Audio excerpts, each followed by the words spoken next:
Okay. And we're live. Okay. Hey, greetings.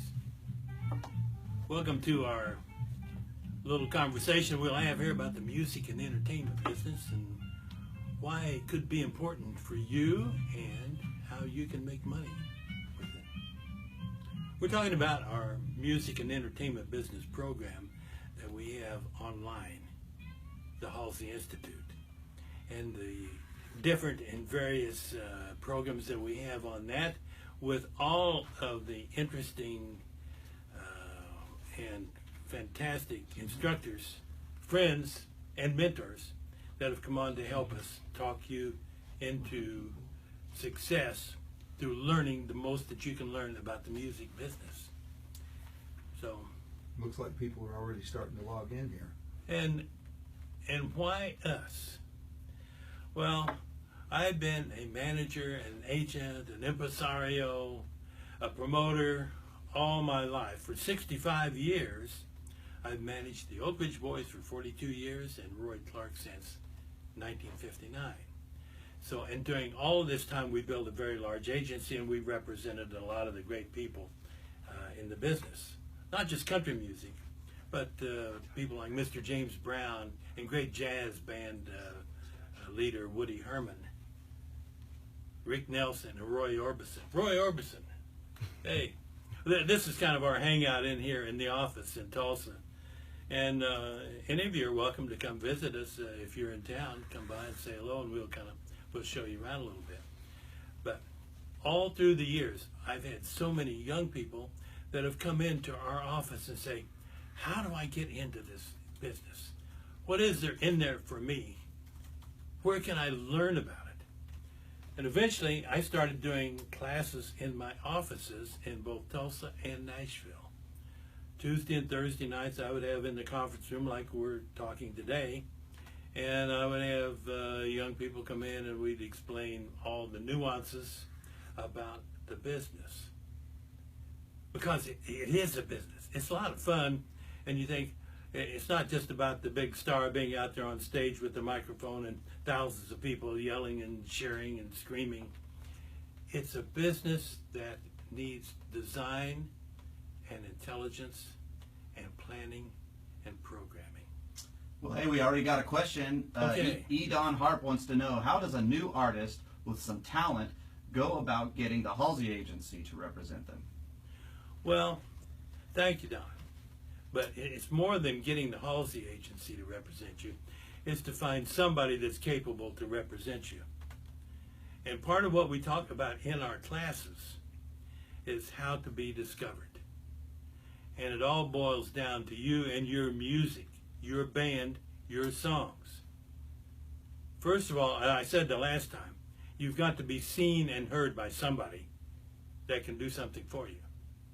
And by doing that means you've got to be out and you've got to be playing. You've got to be working. Now, with your band, when you're just getting started, working is really important because it not only develops your craft and your skills and your music, it gets you comfortable in working in front of audiences, and you never know who's going to be in that audience to see you. Once you start getting an audience coming to see you and you start building a fan base, then you want to invite some players to come in and see you. This is what we talk about. It's all about the team and putting together your team. It's about you. You're the center of the team. You as the band and the music, but it's all about who you can plug in and get involved in your team. Elizabeth Hollis from she says, Jim, you discover them and Radio IDL will play them. Okay. Play our stream today, and maybe we can give some information. But it's learning as much as you can about the business and knowing about as much of it and who the players are. Your main player as an artist and as a band or a songwriter, singer, is going to be your manager. And your manager is the one that puts the team together. And the manager, it's important how and when and the time elements in putting the team together. Now, I've always been about team playing. And while I don't have the large agency anymore, I still am active managing the Oak Ridge Boys and Roy Clark. With the Oak Ridge Boys, we have a decided, dedicated, and intricate team that all works in harmony with each other. Our company is the managers, the management group in the Oak Ridge Boys office, with our agency, the William Morris Agency, our record company, the Gaither Company, the press and PR people, the Kurt Webster, Jeremy Westby in Nashville, Sandy Brokaw in Los Angeles, and a host of others that are all on the team. The Gary Spicer, the attorney, they all make up an integral part of the planning and the execution of what we do. So the Oak Ridge Boys, I'll just use them as an example, have been the ones that you know, the four guys right now, have been together about 44 years. Dwayne Allen, Joe Bonzo, William Lee Golden, and Richard Sturban. Those four guys that all of us recognize as the Elvira guys. And we all started out by saying, where do we want to go, and then how are we going to get there? So that's part of what we do as managers, and they are involved intricately because they know where they want to go, and a lot of times they have their ideas about how to do it. From there, we plug in the other members of the team, and that becomes a plan. It's like an architect that the manager does. He lays out the plan, he drafts it on the board and say, where are we going to go?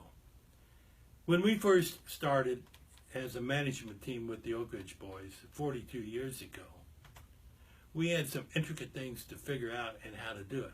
One of those, because they were a solid gospel group and big in the gospel area at that time, but there was a larger market out there of pop, country, and rock music that they would appeal to as well if they could be exposed to it.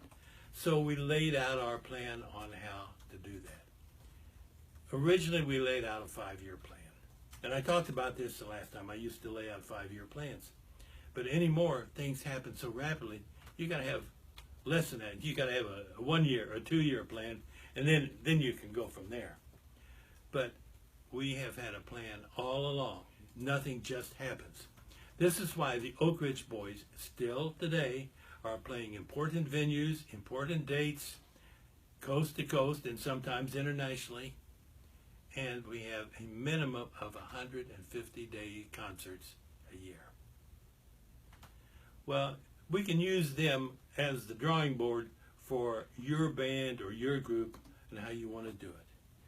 So it just doesn't happen. You have to have teammates that help you make it happen. And part of that is a record company, if you can get a record company involved. One of the things that we're seeing today is the revolution in the music business. And it's been happening for 4 or 5 years. The change of the way music is delivered, the record companies and their ability to service music in a lot of different areas and different genre of, besides just putting out a CD or a record. There are many ways now that music can be delivered, be paid for, and the artists still make money on it.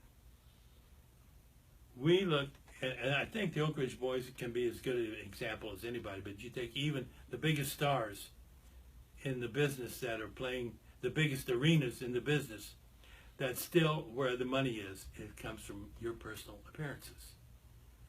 And your records are going to help you get the bookings and get the dates, get the promoter interested in you to bring you to the community and promote you. Well, what we teach at the Halsey Institute, it's not just about the star business and being a big star.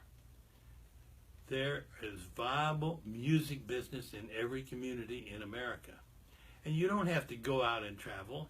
And there are a lot of good bands. It's all really about making music,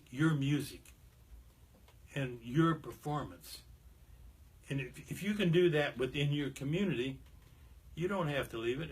If you're going to become a big star and go the star route and play the arenas and the big casinos and the showrooms and all that, then that takes a step up, and that's another type of planning. But there are hundreds, thousands, literally, good bands, musicians, singers out there that can fulfill themselves artistically and creatively and not leave their own community. And this is what I think is important about our course, is we teach you how to do that in your community.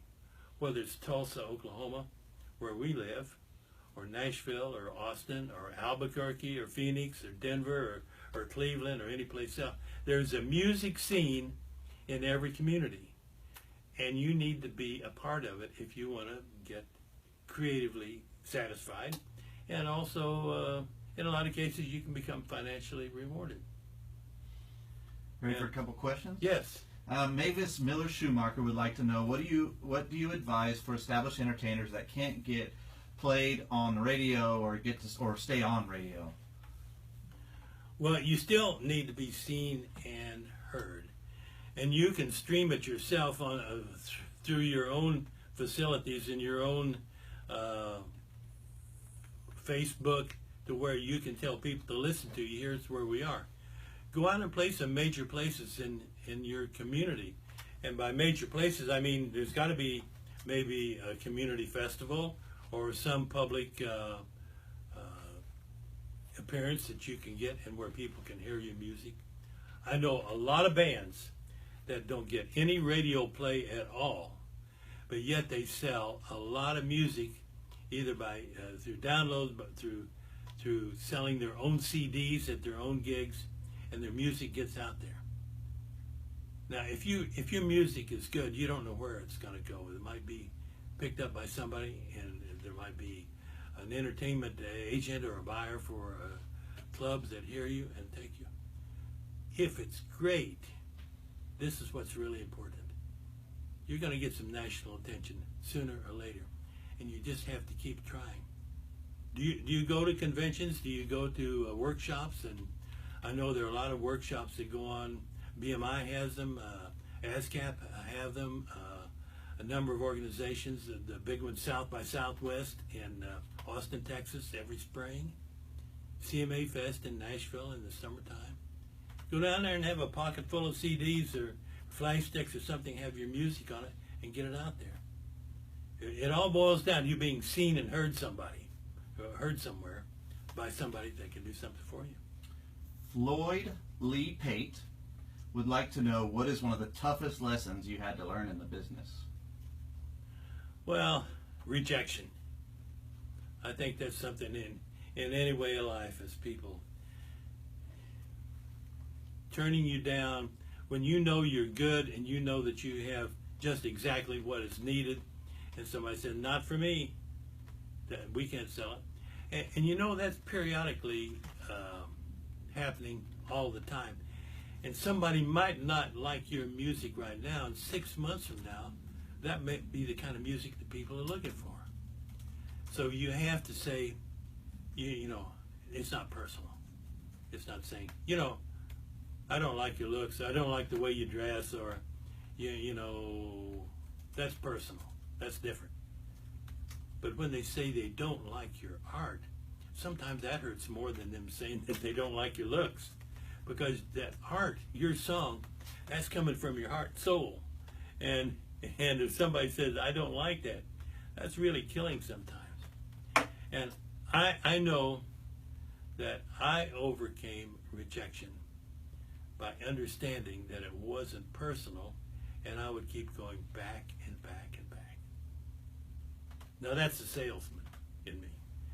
And a good example, I think, of that was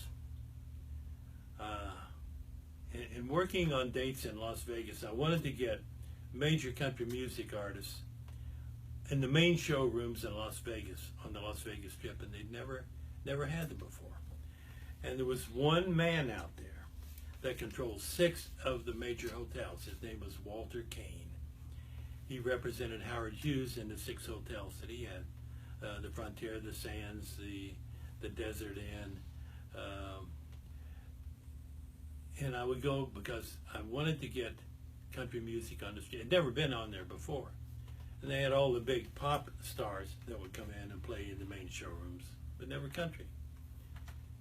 And I couldn't even get in to see him, but I would go to his office once a week. I would fly from Tulsa, seriously, to Las Vegas once a week and go to his office, try to get in to see him. And I never could. I would try to make an appointment, but they wouldn't give you an appointment. So I would go at the door. He had 6 secretaries. And I would usually take something each time I went. I'd take a big can of mints, or I would take boxes of Godiva chocolate every time. And finally, after about 6 or 7 trips there, and I would come back home, I was rejected. He wouldn't see me, wouldn't even talk to me. I went out there, and his main secretary was a lady I would say was, she had some real character to her. And I started to walk out again. I said, I'm here as the possibility to see Mr. Walter Kane for just 5 minutes. And she went in, and I heard him saying, no, I don't have time. And I could hear her out the door. She said, listen, Walter. She said, Mr. Halsey's come out here every week for 6 weeks. He flies here from Tulsa, Oklahoma, just to try to see you. You won't see him. Surely you can give him 5 minutes. Come on. Well, she really had some guts to talk to him that way. He said, okay. So I went in to see Mr. Kane, introduced myself, told him who I was. He knew who I was because I'd have left plenty of material. Somehow we kind of struck and had that the meeting of the minds or souls or something.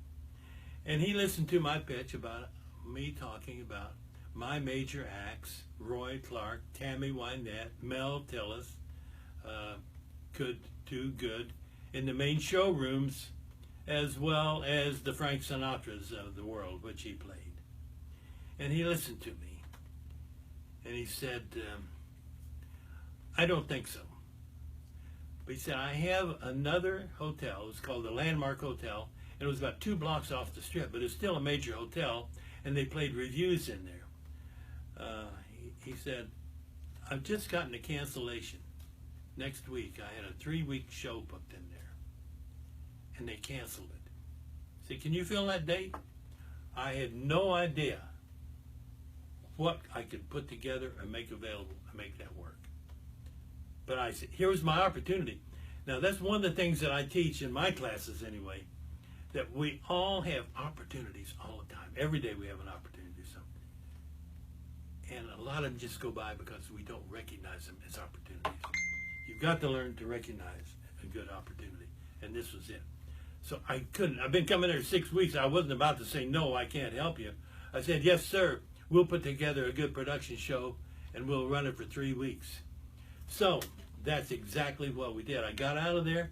I had a week to put together a show.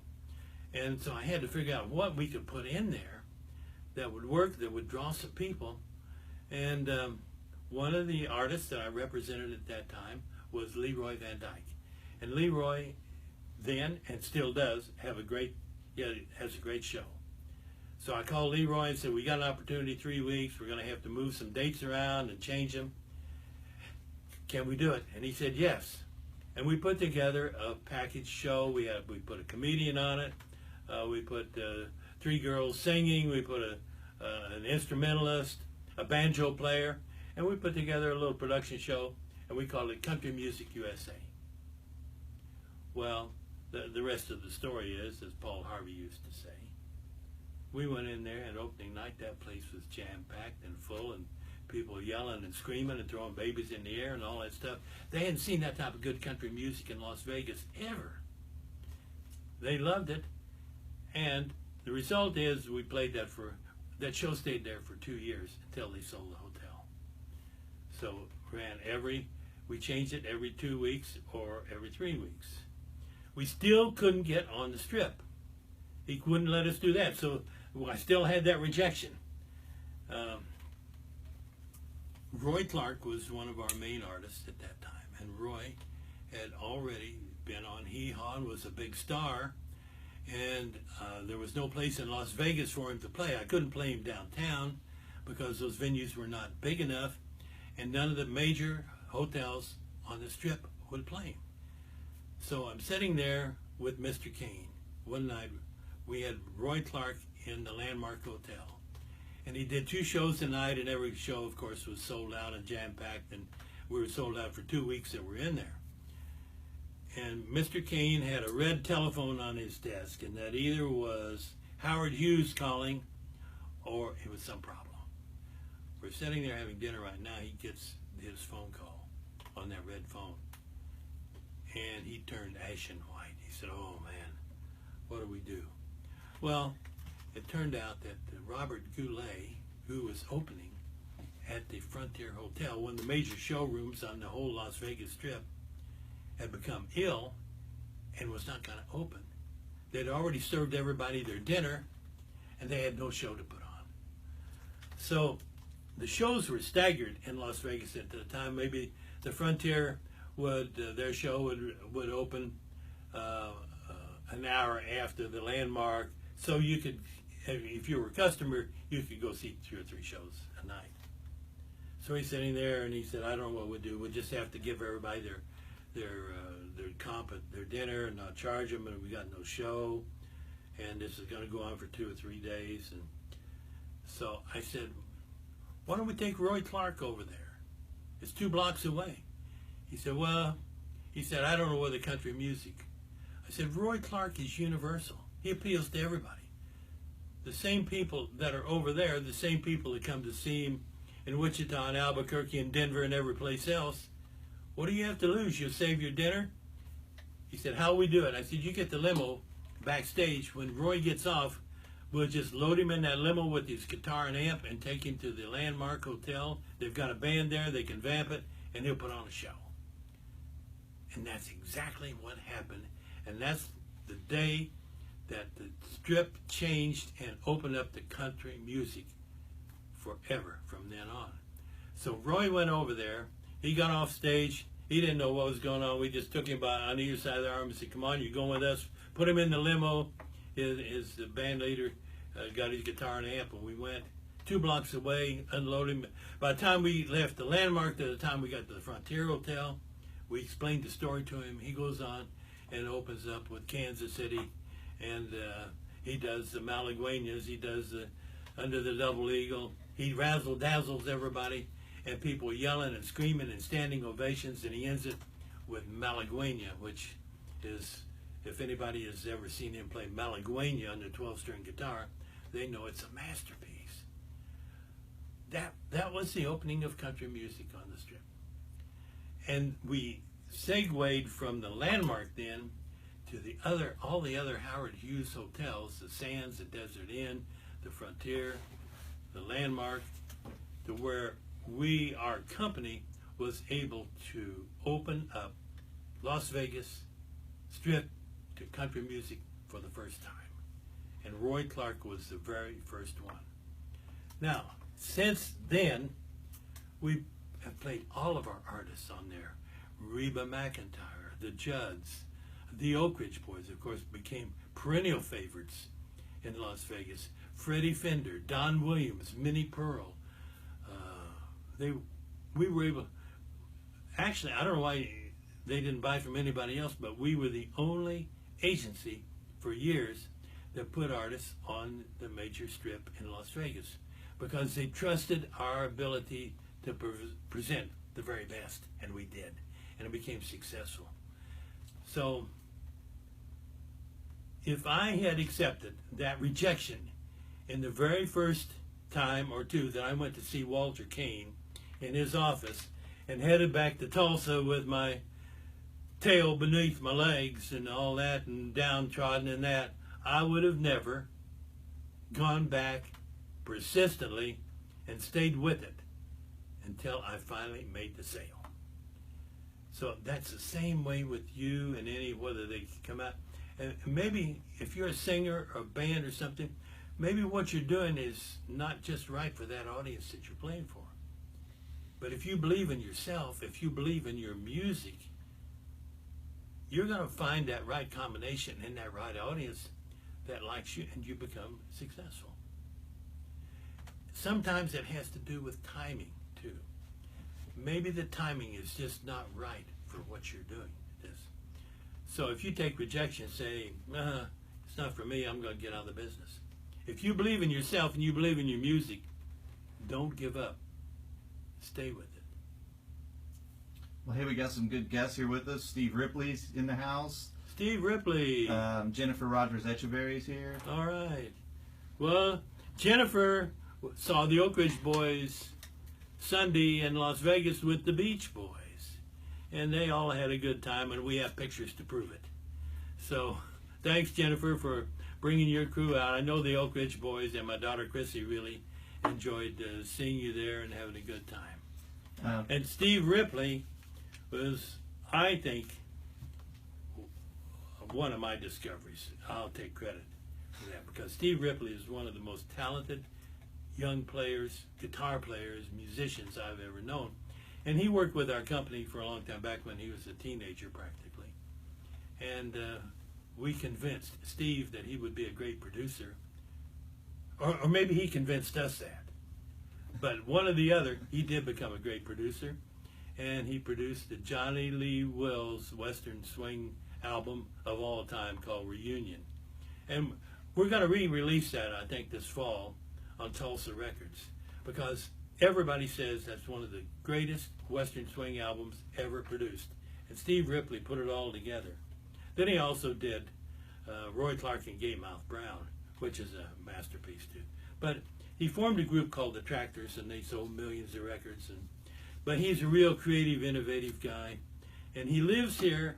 Well, he doesn't live in Tulsa, but he's part of the Tulsa music scene. Thank you guys, both of you, Jennifer and Steve, for calling in. So Jack L. Sandster would like to know, how can you get song lyrics and music out to performers, I guess as a writer, without being ripped off? Well, first of all, the minute you write it, they're copywritten. And they're yours, as long as you can prove you've written. But you can also, to protect yourself, register your copyright with the Library of Congress, and that does protect you. And so you can give them to, there is a lot of that goes on, and I really don't know how you can protect yourself other than if you discover that somebody has ripped your song off and you have that copyright registered. It's illegal for them to do that, and they either owe you money or some kind of penalty, and possibly more severe than others, depending on how much money the song is made. We teach all about that in our classes. And by the way, we're also starting this fall a class down at Bacone College in Muskogee, Oklahoma. So you not only can take our Halsey Institute online, where you'll learn from all these. We have over 50 great instructors, agents from William Morris and Creative Artists Agency and Paradigm and APA, that come on and tell you their experiences of how and what they need to do to get their groups booked. We have record company executives. Mike Dungan, the chairman of Universal Music, is one of our instructors that comes on. Kurt Webster, one of the greatest PR guys in the business, is one of our instructors, along with Jeremy Westby, his associate and vice president of his company, who was also a student of mine at Oklahoma City University when I instructed there. So, and all of this we tie, and as we do our classes, we tie our Oak Ridge Boys in with each class and say, this is what we're doing this week with the Oak Ridge Boys, and this is where we're going. This is how we got there. This is where this date came from, and this is how we put together this tour. And we tell you as the student how all of these things work together. Managers, agents, press and PR people, promoters, everybody that's part of the team, the record company's in there, and we do it on a weekly basis. That's why there's no other class in the world like this. And no other class in the world has this type of top professionals that are giving you the information that is hard to find anywhere. I got a question here from E. Don Harp. In today's music business, more and more artists are starting their own record labels, and it seems the older labels are expecting young new artists to fund at least a good part of their first projects. I wonder if you think that's a good thing, or do you prefer the old days when a label would sign an artist and let the royalties cover the expenses?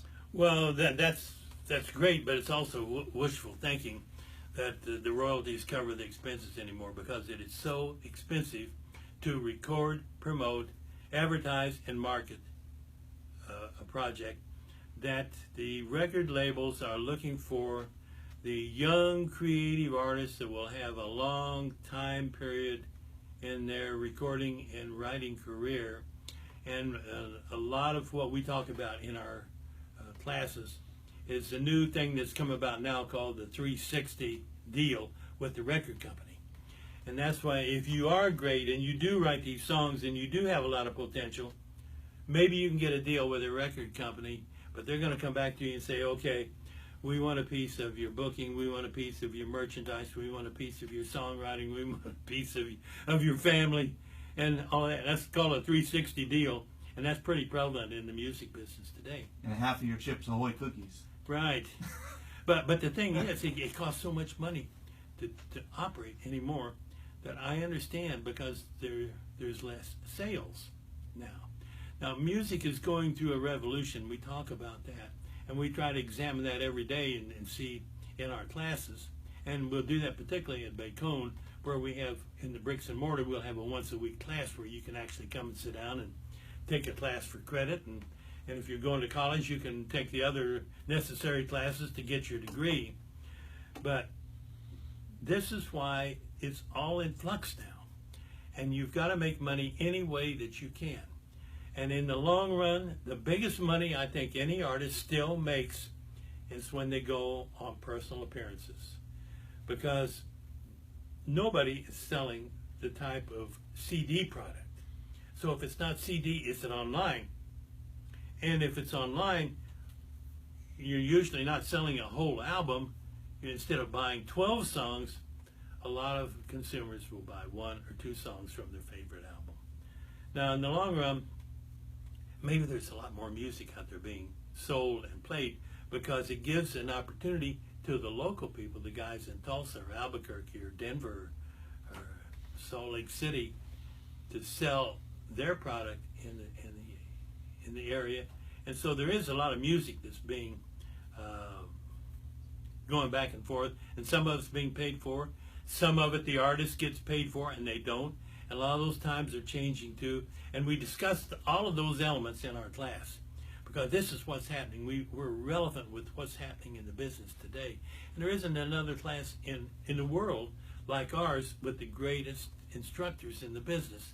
People that have given us their time to come in and talk to us and say, this is the way it is, the way I see it.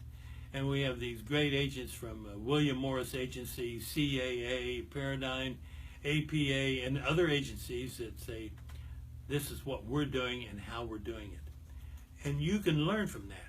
And you don't have to be a star to learn.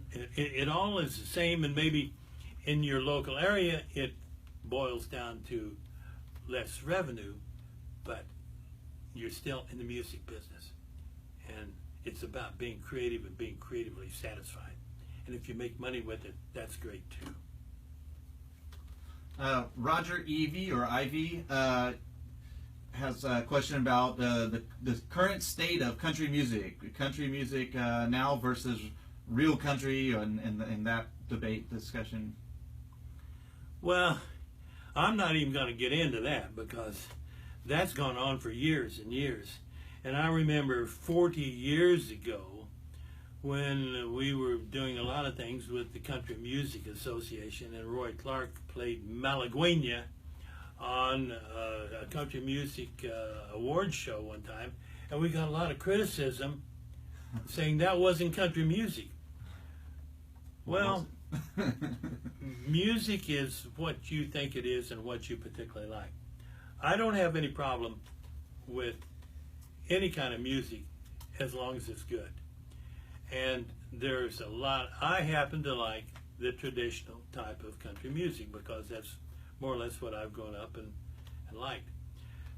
And then a lot of people have complained about, well, it's become too rock and roll. It's not really country music anymore. Who am I to say? I'm going to tell you what I like. I like Blake Shelton. I like Chris Stapleton. I like Jamie Johnson. I like the Oak Ridge Boys. Now, that was a real turnaround at this year's CMA Fest, because at the CMT Award Show, which they've had that same criticism for the last 2 or 3 years, there's no country on the award show anymore. Blake Shelton came on and brought the Oak Ridge Boys on, and it stopped the show. They did the song that Blake and the Oak Ridge Boys did together on his latest album, and then they segued into Elvira, and I'm telling you, that room exploded. There was 12,000 people that were standing and yelling and screaming and dancing and singing to the song. Rolling Stone said it was the highlight of the whole event, the whole week, because later that week, 2 days later, Blake invited the Oak Ridge Boys on at the Nissan Stadium for his concert, and 90,000 people out there, and the same thing happened again. So we're seeing not a homogenization of music, but we're seeing the acceptance of a lot of different styles, and I like that, because I think it's healthy for the music business, and I think in the long run it's going to mean more music that's sold, and I think it's going to mean more tickets that are bought to concerts and venues. So I'm not going to get into argument about it. I'm telling you what I like. I like the traditional country, but I like a lot of the new guys too. I like anything that's good. Bradley J. Mathis wants to know if there's any kind of country star searches anymore. Talking about Star Maker search. Well, there really isn't. The Voice, I think, is one of those, and America's Got Talent, which kind of features all types of music. Now, we're thinking about starting our Star Maker Awards program again, which basically will listen to everybody's song or talent and make a comment on it and evaluation on it and be an award.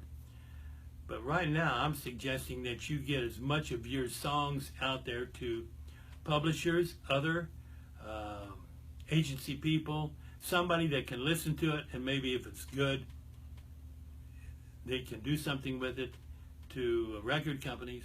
But let me tell you, there's a lot of good songs out there. So it's got to be better than good anymore. It's got to be great. And if you're writing it, and how do you write a great song? It's like anything else, any type of exercise. Songwriting is really a craft. And it comes with talented people as well, too, to where there's inspiration and great visionary songs that come. That doesn't always come even with the greatest of songwriters. Somebody that's written maybe 500 songs, they may only have 10 or 15 that are really great songs that they make money with. So it's like somebody like a Willie Nelson, for instance. He's probably written thousands of songs and can sit down and write a song here in 15 or 20 minutes.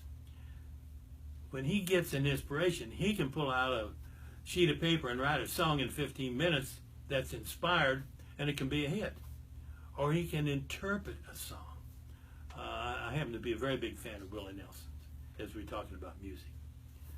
And so, as a songwriter, I want to encourage you to write every day. It's like being an athlete. If you're training for an athletic program, or you're a good sprinter or runner or tennis player or swimmer, you don't do it once a week or once a month or something. You do it every day. If you're a songwriter or even a literary writer, you want to carve out a piece of time for you. And maybe it's an hour a day. And you sit down at 10 o'clock in the morning or 10 o'clock at night. And you sit there and you write something. And if nothing comes, you still don't leave. You still sit there. At the end of that, you didn't do anything. But once in a while, you're going to get struck by lightning and you're going to have that inspiration. And that's when you write a great song. It comes from your practice of doing something over and over and over again to where it's not an effort for you to do it. So when you do get that lightning bolt, man, you can write it down in 15 minutes. That's your hit song. And that's the way most of them are written, on that type of moment.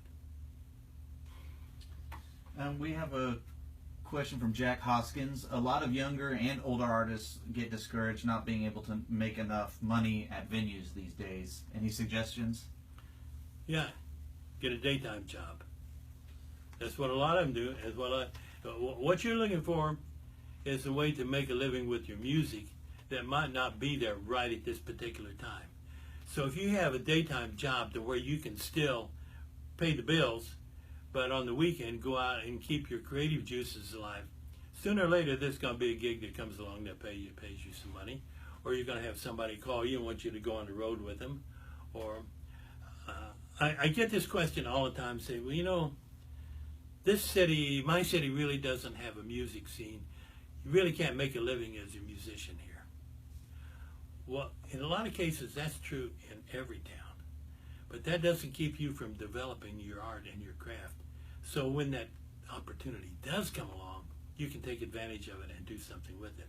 And every now and then, a town builds its music scene to where there's enough going on creatively that they can do something once or twice or 4 times a year, plus all of the venues in the town. And then if you're interested in becoming and a national musician, you have to get out and be seen and heard by somebody who can do it. And maybe they'll come to Tulsa and see you, or maybe they'll come to Oklahoma City and see you. But if not, why don't you go where they are? And that's in Nashville, Tennessee, or Austin, Texas, or Los Angeles, California. You go out there and you do your showcasing, and you do invite your people. That's a whole program that's designed, and you can build to build yourself into a viable entertainer. These are all things that we teach in our class. There's nobody else teaching what we teach, and nobody has the great expertise of people that we have that will help you with this. And HalseyInstitute.com, you can find out how to take our courses. Or if you want to come to Bacone College in Muskogee, Oklahoma, and finish the rest of your college degree, or do this for college credit, you can come there, and we'd love to see you.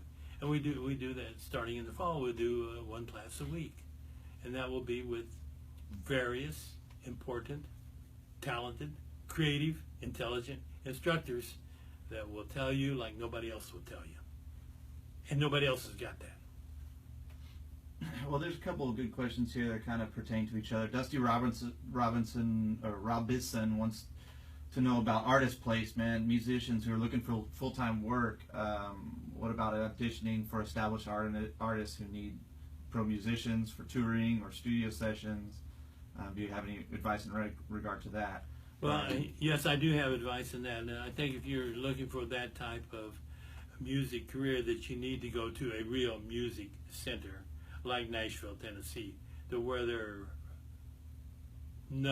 multitudes of recording sessions going on every day that are using multitudes of artists and musicians. And sometimes you're not going to get right in and start playing, but if you're good and you start playing around and you're going to showcases and if you're a singer or a band and you're going to open mic nights, pretty soon you're there enough. There's going to be somebody that sees you or hears you that can do something for you. In the meantime, you call on doors. And this is what it's not going to come to you, but it's like any other business. Nothing ever comes to anybody. You've got to get out and work for it, and you got to go for it. And you got to put your foot in the door far enough to where they can't close it. And so I do a lot of lectures, and I do one thing called Got a Minute? And I tell you very shortly about how to become successful in the music and entertainment business. And I close it off with saying, get a job. Every one of our 50 instructors that we have, and they are presidents of record companies, presidents of agencies and big stars, and important people in all parts of the business, got their start somewhere, not at the top, but in the mail room, in the mailing room, in the shipping room, cleaning the floors, taking out the trash, And I like to tell the one story. Maybe I told it the last time too, about Paul Sizlove, who now runs Gaither Music, and we work with him with our Oak Ridge boys. And he was talking about when he finished college. Now most all these people we're talking about have finished college. He wanted to go to work for Bill Gaither, Gaither Music Company, the largest Christian music company in the world, and there wasn't in a position for him at all. So the only thing that he had as a connection to Gaither Music was he mowed Bill Gaither's yard for a year, every week, until finally there was something that opened up for him. And then it was in shipping, it wasn't. Now he's head of the company. So you've got, and most everybody will tell their experiences that we have teaching in our class. And you talk about rejection.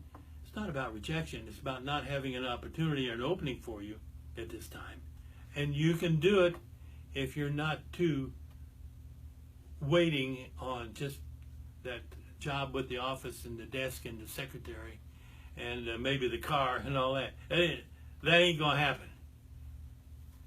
What's got to happen is you got to get your foot in the door, get behind the receptionist to where you're inside and you start meeting people and they meet you. Then there's opportunities that will come along. Opportunities come when you're there to take advantage of them. It's just like I talked earlier about opportunities. You got to be able to recognize an opportunity. And opportunities come to us every day. Well, let's do one more question and wrap it up. There's Jim Galloway and Edon Harp have just two similar questions regarding new artists recording almost no songs that they didn't write, meaning to say that a lot of people just record their own stuff nowadays. Yeah.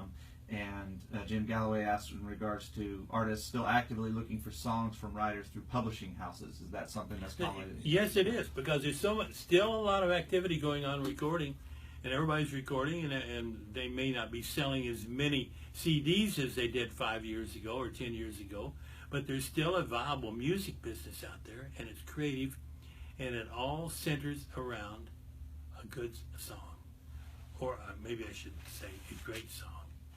So in dealing with record companies or agencies, the question that I always get when I present a new artist, let me hear the music, let me hear their songs.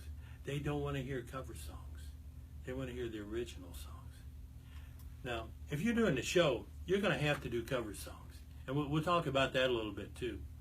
Because if you're going to get invited back to the bar or casino or wherever it is that you're playing with your band, you better be playing something that the audience out there knows and they recognize. And then every so many songs you can say, and here's one of our originals. But it's very unusual for somebody to go in and do only original songs in a club experience where you're just getting started and trying to get into business, because people want to hear something familiar. So it's the same way the music business is built on songs. Performance comes second. Gotta have the performance too, but it's built around the song. So if you're gonna go to some place that